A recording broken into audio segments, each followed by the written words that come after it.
queria, antes da gente entrar em alguns fundamentos sobre a honra, eu queria compartilhar algumas chaves sobre a honra. A primeira chave que eu quero compartilhar é que a presença só se move num ambiente de honra. Irmão, olha para mim. Não se distraia, não perde aquilo que Deus vai fazer. Honre aquilo que Ele está falando.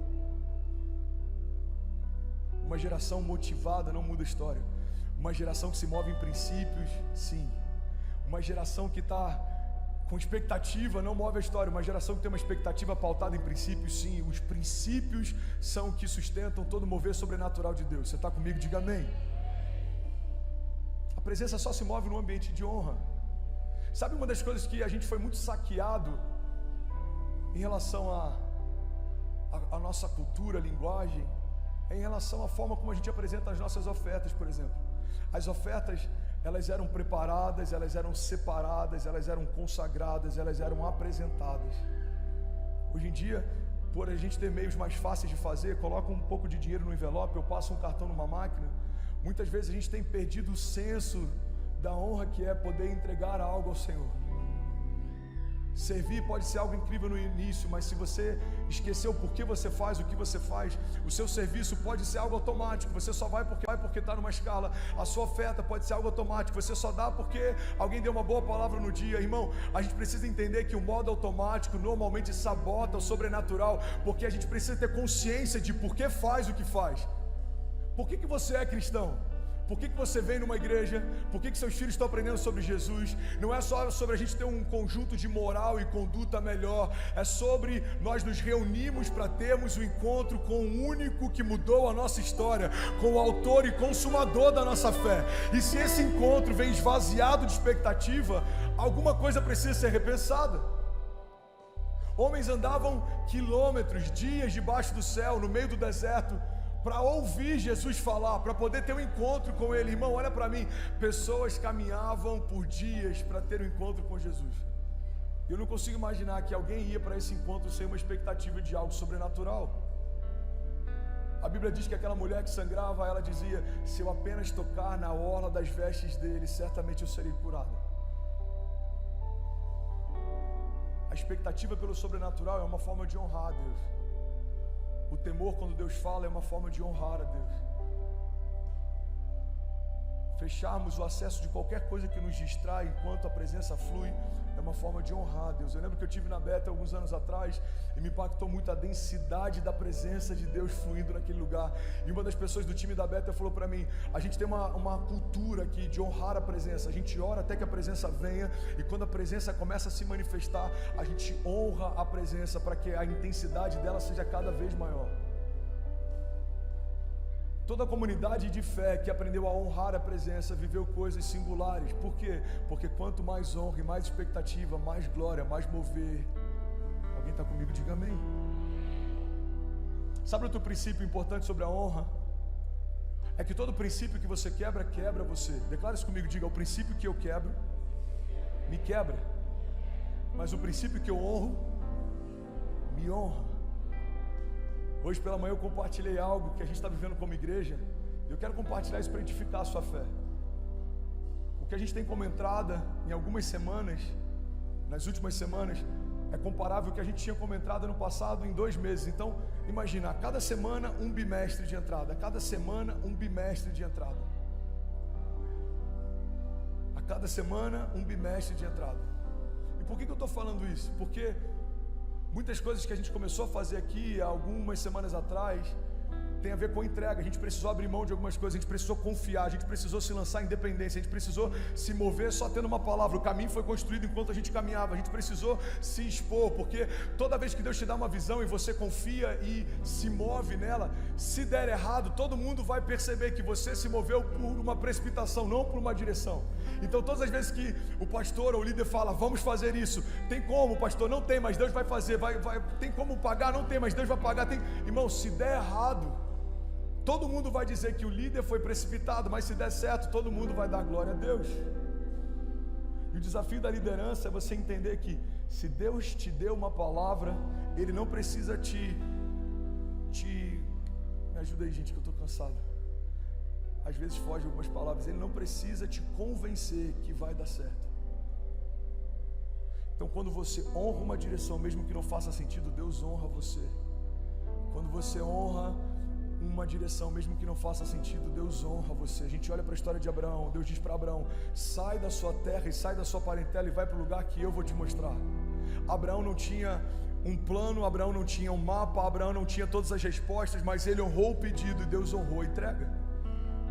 A gente olha para Davi. Davi foi ungido rei e precisou suportar o peso da perseguição, da desonra, o peso do medo, o peso de batalhas contra ele, mas porque ele honrou e aguardou a promessa, Deus honrou e prometeu que cumpriu, e cumpriu o que prometeu.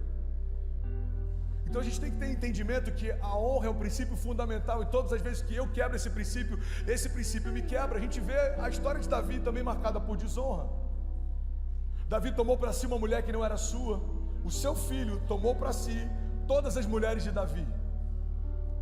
Todos os princípios que foram quebrados ao longo da história, a gente vê algum efeito colateral. Irmão, guarda isso. O princípio que você quebra, te quebra. Mas o princípio que você honra, te honra. É impossível honrarmos ao Senhor e não vermos a honra de Deus sobre a nossa casa. No lugar da vergonha, Ele tem para nós dupla honra. No lugar da dor, Ele tem para nós uma ferida fechada. No lugar de medo, Ele tem para nós ousadia e convicção. No lugar de miséria e falta, Ele tem para nós transbordo. Por quê? Porque se honrarmos ao Senhor no dia da falta, o Senhor nos honrará na presença dos nossos inimigos. A palavra de Deus nos diz que o Senhor prepara uma mesa na presença dos nossos inimigos. É tão poderoso esse salmo. O salmista diz: o Senhor prepara uma mesa para mim na presença dos meus inimigos, e Ele me honra, ungindo a minha cabeça com óleo, e o meu cálice faz transbordar. Mas antes desse versículo e antes dessa mesa de honra, o salmista também diz: mesmo que eu ande por um vale de sombras e morte, mal nenhum eu temerei, porque tu estás comigo. O salmista honra um princípio, confiança. Deus honra o salmista, transbordo. O salmista honra um princípio, descanso. Eu descanso na certeza de que se Deus é por mim, ninguém será contra mim. Deus honra o salmista com princípio, transbordo. Irmão, olha para mim, guarda isso em nome de Jesus. Grande parte das frustrações que algumas pessoas têm na sua jornada de fé está pautada numa espera do cumprimento de uma promessa, sem antes cumprir um princípio. Toda promessa sobrenatural é uma resposta ao cumprimento de um princípio sobrenatural. Então Deus fala sobre promessas de transbordo, mas antes Deus fala sobre princípios de entrega. Deus fala de promessas de proteção, mas antes Deus fala sobre princípios de confiança. E o problema é que parte da igreja se agarrou a promessas. A gente até comprou caixinhas e livros cercados delas. Conhecemos muitas promessas, mas nem sempre honramos todos os princípios. Irmão, uma das coisas mais frustrantes que pode acontecer na sua jornada de fé é você ter uma expectativa por um cumprimento de uma promessa, mas você não entender aonde ela foi ancorada e sobre qual princípio. Muita gente anseia por um cumprimento de uma promessa em que as comportas dos céus vão se abrir, mas nem todo mundo está pronto para entregar de forma sobrenatural antes de receber algo sobrenatural. Eu já falei sobre isso aqui. Eu lembro que no momento da minha jornada, no início da minha jornada, se eu ganhasse 3 mil reais, eu dizimava 300. Se eu ganhasse 3.200 reais, eu dizimava 320 reais. E um dia Deus falou comigo: enquanto eu separava o meu dízimo,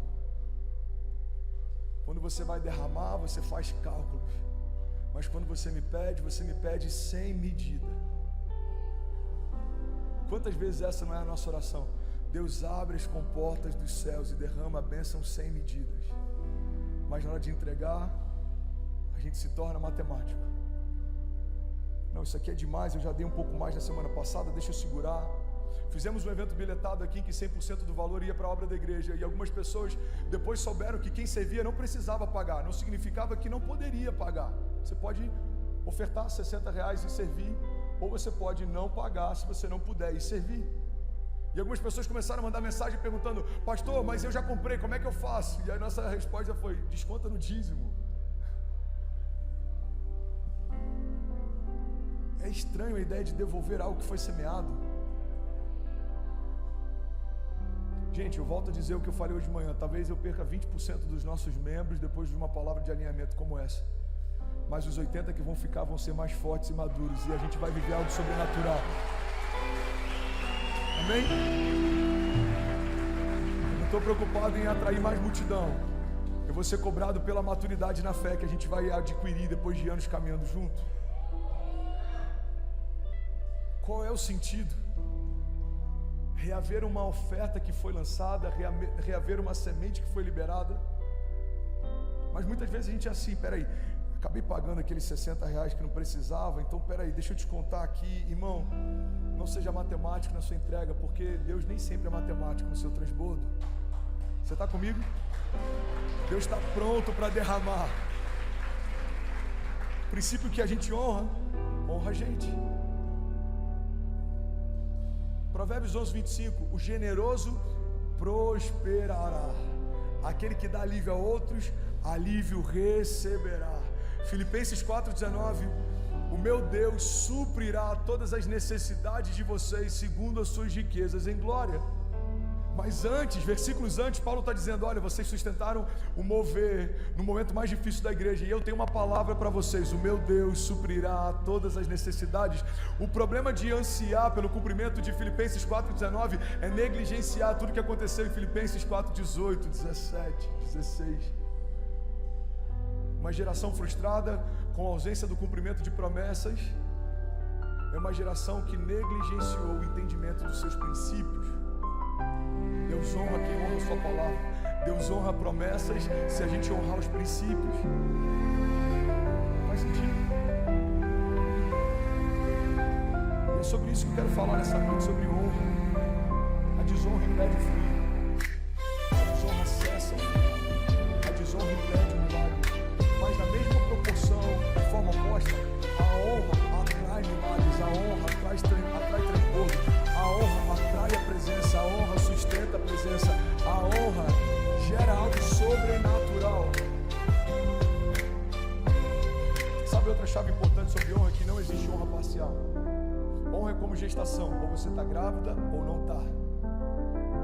Não dá para honrar pela metade, assim como não dá para gerar um filho pela metade. Você está grávida? Ah, mais ou menos. Alguém já ouviu isso? A honra é como a gestação. Ou você está gerando honra, ou você está gerando desonra. Bom, olha para mim, tem algo poderoso no Evangelho. Existem vários pontos que são fundamentais no Evangelho, e para alguns desses pontos não existe neutralidade. Ou você ajunta, ou você espalha. Ou você honra, ou você desonra. Ou a palavra vem para salvação, ou a palavra vem para juízo. Não existe neutralidade no reino de Deus para inúmeros princípios. Quem não é comigo é contra mim. A gente vê o próprio Jesus falando em vários momentos, e não existe neutralidade. Tem aquela história antiga do muro, que um cara estava em cima do muro e de um lado tinha Jesus e os seus anjos dizendo, vem para cá, escolhe o nosso lado, filho, vem para cá. E do outro lado estava Satanás e os seus demônios só observando, e eles não estavam nem um pouco preocupados com o que aquele cara ia escolher. E depois de algum tempo aquele cara olha e fala para Satanás, ele fala, eu não estou te entendendo, do outro lado estou vendo Jesus e os anjos preocupados para que eu escolha o lado deles, por que você não está preocupado para que eu escolha o seu? E aí Satanás vira para ele, dá um sorrisinho e fala, é porque eu sou o dono do muro, você já escolheu um lado. Ou amamos a Deus de nosso todo o coração, ou não amamos a Deus, ou nos entregamos, ou não nos entregamos, ou confiamos, ou não confiamos, ou honramos, ou não honramos. Alguém está comigo aqui, pelo amor de Deus, diga amém. E aí, tudo bem? Você acabou agora de assistir um vídeo. Se você ainda não está inscrito, já se inscreve também no nosso canal, ativa esse sininho aqui embaixo de notificação, e toda vez que eu fizer uma live ou estiver transmitindo uma mensagem ao vivo, você vai ser um dos primeiros a saber. Mas eu deixei mais duas indicações aqui que eu espero que façam muito sentido para você. Então já aproveita e clica para assistir a próxima mensagem, beleza? Seja bem-vindo ao time de incendiários, e eu espero de verdade que essas mensagens mudem a sua vida como elas têm mudado a minha também. Até a próxima. Valeu!